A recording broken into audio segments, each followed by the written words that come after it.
Hola, soy Leonardo Guidi, analista financiero de Grupo Carey, y vamos a ver el resumen semanal de los mercados correspondiente al viernes 7 de junio de 2019. Bueno, arrancamos por Wall Street, ya que tuvo una excelente semana. Fíjense la suba que viene teniendo durante los últimos 5 días. Todo esto comenzó principalmente el martes pasado, cuando Powell, el presidente de la Reserva Federal, dio a entender de que va a bajar las tasas de interés si la situación de Estados Unidos continúa como hasta ahora. Eso, por supuesto, puso muy optimistas a los mercados, ya que una baja de tasas repercute positivamente en la evaluación de las acciones por dos motivos. Primero, porque baja el costo del endeudamiento, y además porque baja también el riesgo percibido para las acciones. O sea que incluso en una empresa, sin que se modifique su flujo de fondos esperado a futuro, el hecho de que las tasas bajen le repercute favorablemente y mejora su valuación. Eso es lo que estamos viendo acá como respuesta a los dichos de Powell. Fíjense que el Standard & Poor's está otra vez cotizando muy cerca de la zona de los récords. Y fíjense, otra manera que podemos darnos cuenta es que el mercado está esperando una baja de tasas es, por ejemplo, mirando la tasa del bono a 2 años, la tasa del bono a 10 años y la tasa de los fondos de la Fed. Fíjense que estamos en una situación totalmente atípica. Estos datos son al 4 de junio. Fíjense, en este momento, o por lo menos en el 4 de junio, la tasa del bono a 10 años era menor a la tasa de la Fed. O sea, ¿qué quiere decir esto?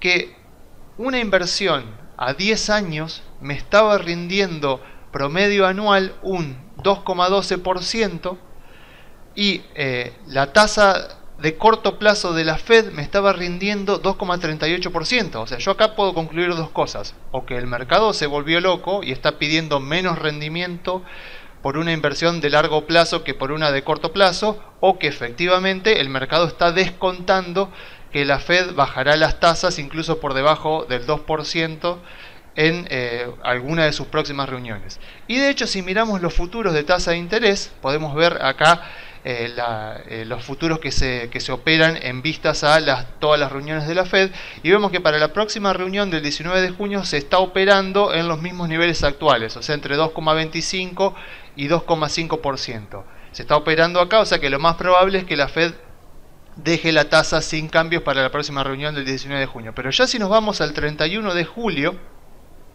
vamos a ver que ya el mercado está descontando una baja de tasas. Fíjense que el mercado ya está operando mayoritariamente acá, en la zona de 2,25%, y eso sucedió durante las últimas semanas. O sea que el mercado descontaba que la tasa la iban a dejar igual, pero fíjense ahora lo que ha pasado. Ya el mercado descuenta que para la reunión del 31 de julio la Fed bajará las tasas. Esto, por supuesto, es expectativa, no es algo que necesariamente va a suceder así, pero nos da una visión muy clara de lo que el mercado está esperando. Así que claramente Wall Street se ha puesto positivo nuevamente ante la expectativa de una baja de tasas. Entonces uno dice, bueno, ¿conviene entonces seguir invertido en Wall Street? ¿Conviene comprar ahora Wall Street? Mi respuesta es que sí. Pero uno puede decirme, bueno, pero a ver, la curva de bonos está invertida, Trump está con su política de aranceles con China, y encima el crecimiento económico de Estados Unidos está desacelerándose. Bueno, vamos a ver todos estos puntos por separado. Primero que nada, la curva de bonos. Como ya les he dicho varias veces, la curva de bonos que hay que mirar es la curva de bonos mundial. No tiene sentido en un mundo globalizado y con mercados financieros interconectados mirar solo la curva de Estados Unidos o de Europa o de Asia. Tenemos que ver la curva de bonos global. ¿Y qué vemos acá? Vemos claramente que hay un spread positivo de un 2% entre Estados Unidos y prácticamente el resto del mundo desarrollado.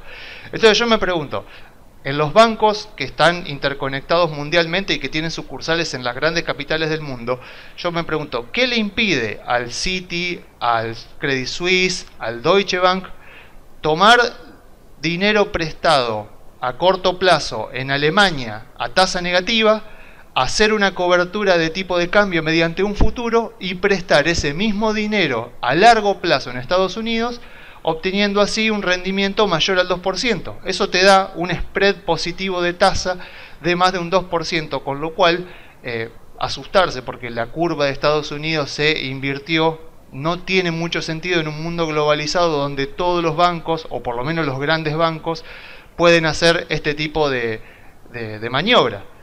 O sea, estamos hablando de que esto es prácticamente dinero gratuito para los bancos. Los bancos pueden tomar deuda de la gente a tasa negativa en Japón, en Alemania, y prestarla a tasa positiva mediante una cobertura de tipo de cambio primero y obtener más de un 2% de tasa. O sea que hablar de que la curva de bonos de Estados Unidos está invertida y que eso anticipa una recesión es al menos un poco precipitado, porque no están mirando, quien dice eso no está mirando la imagen global, la imagen grande que muestra un mundo que todavía tiene tasas positivas con un spread mayor al 2%. Y uno puede decir, bueno, a ver, pero la política de aranceles de Trump. Bueno, la política de aranceles de Trump es justamente eso, es una política.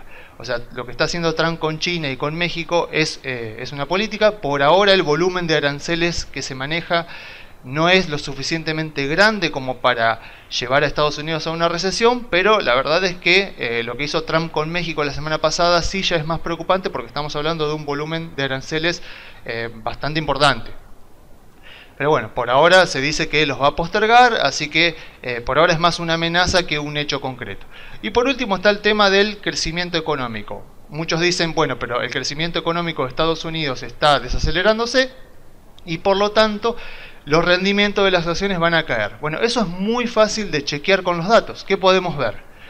Podemos agarrar y hacer una regresión lineal. Podemos decir, bueno, agarro los datos desde 1970 hasta 2018, pongo en un eje el retorno del Standard & Poor's para cada uno de los años y el crecimiento real de la economía para cada uno de esos años, y veo si efectivamente el crecimiento económico del país tuvo relación con el retorno que tuvo el Standard & Poor's durante ese año. ¿Qué vemos en el gráfico? No hay relación. No hay relación. Fíjense, hemos tenido años con un Standard & Poor's subiendo arriba del 20% y con crecimiento real de la economía negativo, y hemos tenido años con crecimiento muy positivo de la economía y con Standard & Poor's negativo. Así que lo que me muestran los datos es que está mal decir que el bajo crecimiento económico de Estados Unidos llevará a las acciones a caer. Por lo menos los datos me dicen que no hay relación. Así que ¿tiene sentido estar comprado en Estados Unidos? Por supuesto que sí. ¿Por cuánto tiempo? Por al menos 18 meses más, mientras está todo el tercer año de Trump y la campaña electoral del año que viene. Y por último, vamos brevemente a Argentina. Afortunadamente nuestro país se acopló con el resto del mundo durante esta semana y también tuvimos una linda recuperación de las acciones argentinas y también de los ADRs en Wall Street, pero la realidad es que nuestro riesgo país continúa siendo de más o menos 1000 puntos. ¿Eso qué quiere decir? Que hay mucha incertidumbre política por lo que va a pasar en las elecciones. Afortunadamente, durante este mes la incertidumbre va a bajar un poquito. Ustedes saben que las campañas electorales de los países suelen ser más o menos un camino entre la incertidumbre de no saber qué va a pasar hasta la certidumbre de tener efectivamente un candidato elegido. Bueno, el 22 de junio de este año vamos a saber finalmente quiénes son los candidatos y en agosto ya tendremos las primarias. Así que a partir de que sepamos quiénes son los candidatos, el mercado irá anticipándose, irá descontando a ver cuáles son los resultados que espera para las elecciones y en base a eso se irá moviendo el movimiento de nuestras acciones. Entonces uno puede preguntar, bueno, ¿tiene sentido comprar acciones en este momento? Mi respuesta es solo en el caso de que estemos dispuestos a tolerar la incertidumbre que va a reinar en nuestro país durante los próximos meses, porque un riesgo país de 1000 puntos quiere decir un mercado externo que no confía en lo que está pasando en Argentina o que por lo menos prefiere esperar antes de invertir en acciones en Argentina. O sea, ¿las acciones argentinas están baratas? Por supuesto que sí, pero lo están porque desde afuera se percibe subjetivamente y para mí exageradamente un riesgo muy grande para las empresas argentinas. Así que tengámoslo muy en cuenta, y en todo caso podemos diversificar con CDRs que operan en Wall Street y con acciones argentinas para de esa manera tener una cartera balanceada entre riesgo argentino y riesgo estadounidenses. Así que bueno, yo me despido dejándole las vías de comunicación. Se pueden comunicar por la página web grupocarey.com.ar o enviando un mail a contacto@grupocarey.com.ar.